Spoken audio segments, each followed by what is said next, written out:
Once upon a time, there was a man who was born into a world where he had everything. In a land of scorching sun, impenetrable jungles, and mountains reaching for the sky, a place known as Venezuela, a boy was born there, surrounded by a fortune so immense that today it would sound like a fairy tale. He was born into a cradle of gold and silver, heir to precious mines that seemed to never end, with cocoa plantations that smelled of glory and thousands of slaves who had to bow their heads as he passed. He had the power to buy the entire world if he had ever truly wanted to do so. But that boy ended up choosing the darkest and most dangerous path that any human being could travel, the path of total war and absolute sacrifice. That man's name was Simón Bolívar. He achieved what everyone in his time considered to be an act of political suicide, defeating the most powerful empire on earth while leading an army of barefoot and starving men. He rode distances that would break 10 riders, with a sword that knew no rest and a dream burning his soul. But the story of Bolívar is also one of the saddest tales that has ever been told in history. The man who broke the chains of an entire continent and founded whole nations from the ashes ended his days in the loneliest corner of the world, feeling rejected, sick, and deeply betrayed, and wearing a borrowed shirt for his burial because his own was completely destroyed by poverty. Today, his name is engraved on every street, and his gaze watches over every public office. And his face is the foundation of a political system that refuses to let him die. In Venezuela, Bolívar is everywhere, on banknotes, in neighborhood murals, and in every government speech. His image is now the most important piece of political power, explaining why he became the engine. To understand the present, we must first know the man of flesh and bone who bled behind the uniform. It all began in Caracas during the late 1700s, a city of red roofs where everyone believed nothing would change and that the laws of the kings would last forever. Back then, Venezuela was not a country, but a property belonging to the distant Spanish crown. Absolute command came from a king who lived thousands of miles away, across the Atlantic Ocean. A man who had never felt the tropical sweat or seen the rivers overflowed with the rains. Simón was born into the heart of the Mantuanos, the elite class of the rich and powerful society. They were called that because their women were the only ones authorized to wear silk veils, a mark of power that stated who was in charge and who was expected to obey. The Mantuanos were the owners of the land, but they lived in a golden cage of rules. They could accumulate all the coins in the world, but they could never be the leaders of their own destiny. The command positions were reserved only for the Spaniards who came from Europe. Simón grew up seeing how his people were treated as second-class citizens in their own home, forced to hand over their riches to a throne they didn't even know where it was. But before the world knew his name, tragedy decided to test him with a cruelty that would mark his soul forever. Death entered his house and took away his father when he was only 3 years old, and returned for his mother when he turned 9 years old. That rich child was left alone in an immense mansion where the silence could be cut with a knife. Although he had uncles and relatives, the void in his chest was enormous. It was an enslaved woman, the Black Hippolyta, who raised him and gave him the affection death had taken. But his mind was left in the hands of a strange and brilliant man named Simón Rodríguez. Rodríguez was not a teacher of desks and punishments. He was a man who hated rules and believed in absolute freedom. He took young Simón out to walk through the mountains surrounding Caracas. He taught him to swim against the current of the rivers and whispered that freedom was like air, something you only value when you feel you are going to suffocate. He taught him that America did not have to be the shadow of Europe, but rather it should be its own light. That was the first great idea that Bolívar engraved in his mind: sovereignty, the sacred right of a people to decide their future without foreign owners. Simón Rodríguez did not want a student who repeated books. He wanted a man who thought for himself. Being just a teenager eager to take on the world, Simón traveled to Spain. There he met María Teresa del Toro, a young woman who gave him back his smile and with whom he returned to Venezuela dreaming of a life of peace. Bolivar believed that he had finally found his place in the world. But destiny had one last cruelty in store for him. A few months after arriving, María Teresa died of a sudden fever, leaving him in absolute emptiness. Years later, Bolivar would confess that if his wife had not died, he might have stayed caring for his farms and would never have had the rage necessary to set an entire continent on fire. To escape his pain, he returned to Europe, and there his sadness transformed into a political storm. In the year 1805, while visiting Rome, the moment that would change the world map forever occurred. Bolivar climbed a hill called Monte Sacro with his teacher. There, looking at the ruins of ancient empires that were now only dust, he felt a rage burning inside him, thinking about the humiliation of his people. He placed his hand over his heart and swore on his honor that he would not rest his arm or his soul until the Spaniards left America. It was a solemn oath made in blood. The moment of truth arrived in 1810. Spain was crumbling because Napoleon Bonaparte had invaded Spanish territory and put the king in a French prison. The leaders of Caracas, brave men who could no longer endure the chains of Madrid, they saw a golden opportunity presented to them. On April 19, 1810, they declared they would no longer obey any official from Spain. But declaring independence on a piece of paper does not make you free. It actually makes you a direct target of war. Simón threw himself into combat with more fury than wisdom. The first time they tried to be free was a bloody disaster. The Creole leaders fought among themselves to see who was in charge, while the king's generals were reorganizing. To make matters worse, a terrible earthquake reduced the city of Caracas to rubble, and the church convinced people it was God's punishment for rebelling. Bolivar had to flee with his head held low, but with every step of exile, he learned a lesson of iron: unity of command. He understood that if each city fought on its own, the enemy would devour them. Bolivar returned to the fight with a totally new vision. He realized he could not win a war only for the rich Mantuanos. Many humble Venezuelans, like the wild riders of the plains or the slaves, did not want to fight by his side because they saw him as another master. The King of Spain had promised them freedom if they killed Bolivar. Simón then understood that the revolution had to be for everyone. If he wanted a true nation, he had to eliminate slavery at its roots. That was his third and great ideal: social equality. He decided that no one would be born chained in his land. Thus, Bolivar became a leader who slept on the ground next to his men and ate the same tough meat as they did. His greatest madness occurred in 1819, the crossing of the Andes. Many believe these mountains are only in the south, but they are a backbone of ice that runs through all of South America.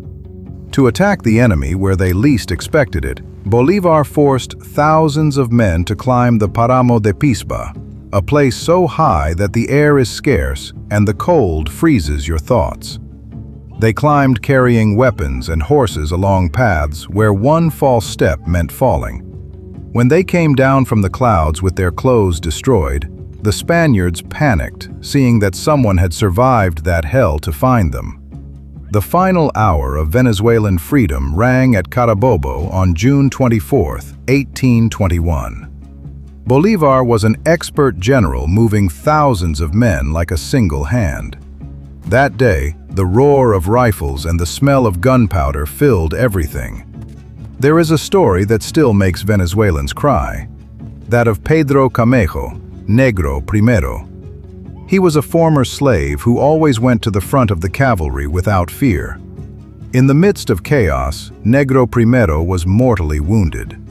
They say he galloped through the smoke to his general and said his final words, "My general, I come to say goodbye, because I am dead." That sacrifice marked the total victory. The Spaniards were expelled, and Bolivar founded Gran Colombia to unite all peoples into one power. But peace turned out to be more treacherous than the cannons. The same men who had followed him through the mountains began to fight for power. Envy and betrayal began to break his dream of unity. In the end, Bolivar found himself feeling completely alone. The politicians he had liberated forbade him from returning to Venezuela, accusing him of wanting to become a king himself. In 1830, sick in his lungs and with a broken soul, he took refuge in a house in Santa Marta, Colombia. There, while he watched how his great nation crumbled into pieces, he uttered the phrase that still sounds as an echo of sadness. "I have plowed in the sea," he said with deep sorrow.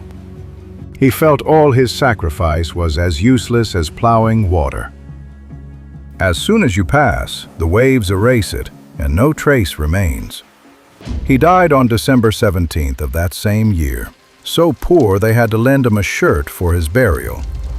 For decades, his figure remained kept away in history books, like a distant hero who no longer participated in daily life. But in the late 1990s, a young soldier decided to wake the giant. Hugo Chavez took the image of that warrior Bolivar and turned it into the very heart of a new revolution, ensuring that the current system is the only heir to the man. Venezuela grew, found oil, and became a modern country, but the ideals of that man seemed forgotten in glass offices. In the late 1980s, the air in Venezuela became heavy. The country lived a deep crisis felt in every single home. People were tired of seeing how politicians divided the power as if it were a cake that never ended, while the vast oil wealth simply disappeared from the people into the hands of a few privileged people living in mansions. In the humble neighborhoods, water failed and light went out every night. The name of Bolivar felt like something distant to them, that only belonged to the school books no one bothered to read. But in the barracks, far from the palace parties, a group of young soldiers began to read those stories with different eyes. They did not see the elegant Bolivar of the gala portraits, but the man of flesh and bone who challenged the world for justice. On February 4th, 1992, the silence in Caracas was broken by the roar of tanks and the heavy step of military boots.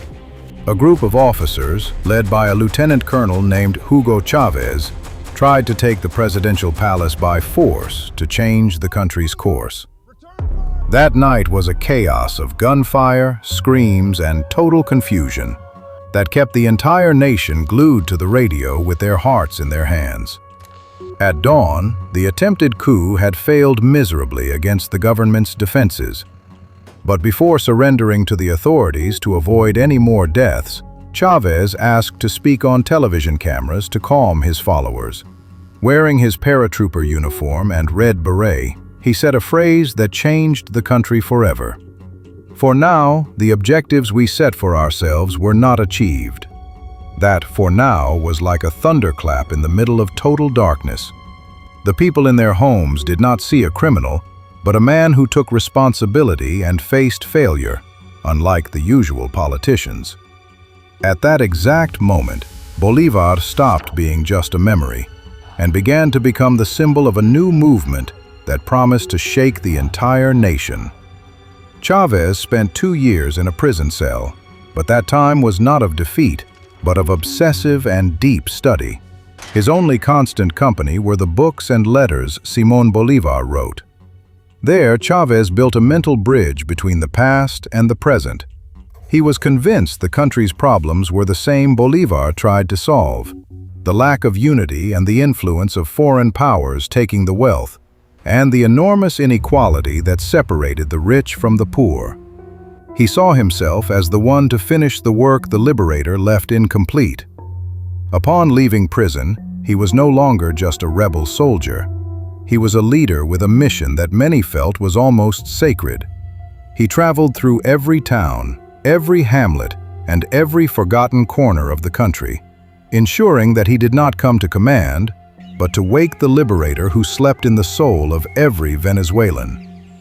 In 1998, he won the presidential elections in an overwhelming way, promising a revolution that would carry Bolivar's name as a national surname of pride.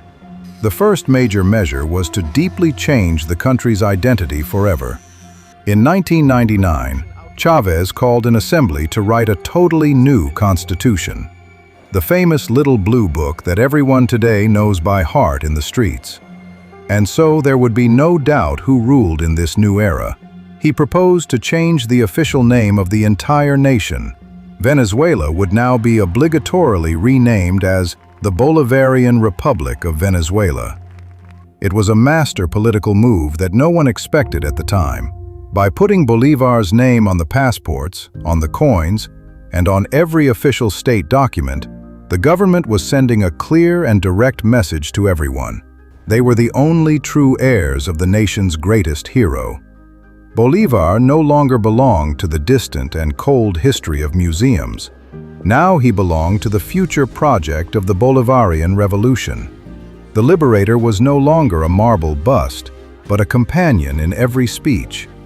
For this message to reach the very last corner of the neighborhoods, Bolivar's image began to physically transform before everyone's eyes.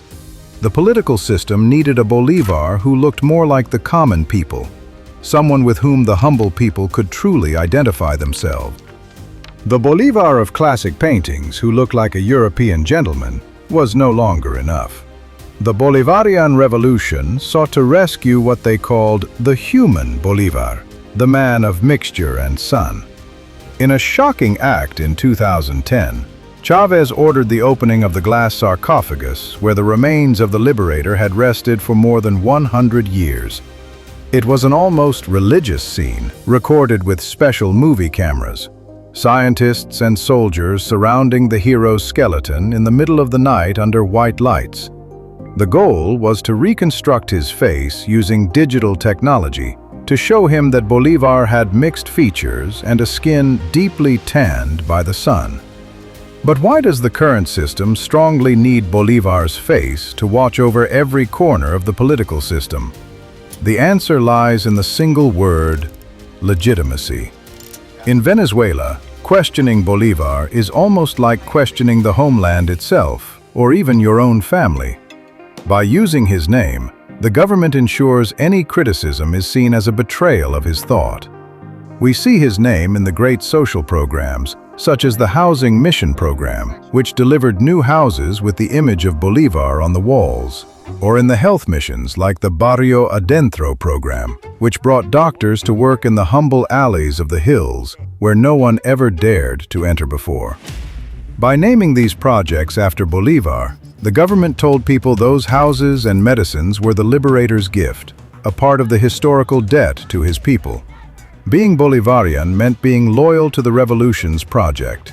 Bolivar's thought became a powerful shield against foreign enemies and a sword to advance a power project presented as the only path towards true independence.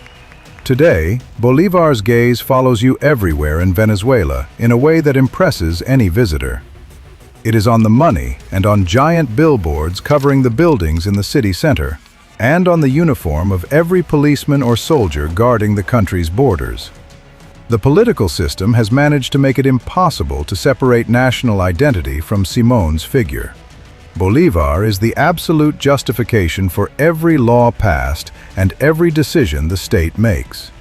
The final irony of this story is that the man who died in 1830 feeling he achieved nothing, that his ideals had been erased by the waves of betrayal, has become today the most powerful and valuable asset of the political system. His image is the glue holding a government's narrative together against daily difficulties. The story of that rich boy who left all his luxuries to die in poverty is used today to ask the people for patience and sacrifice in the name of a dream. Bolivar keeps riding with his sword held high on the shoulders of a nation breathing his name, trying to find in that ancient face the answers to the problems of today.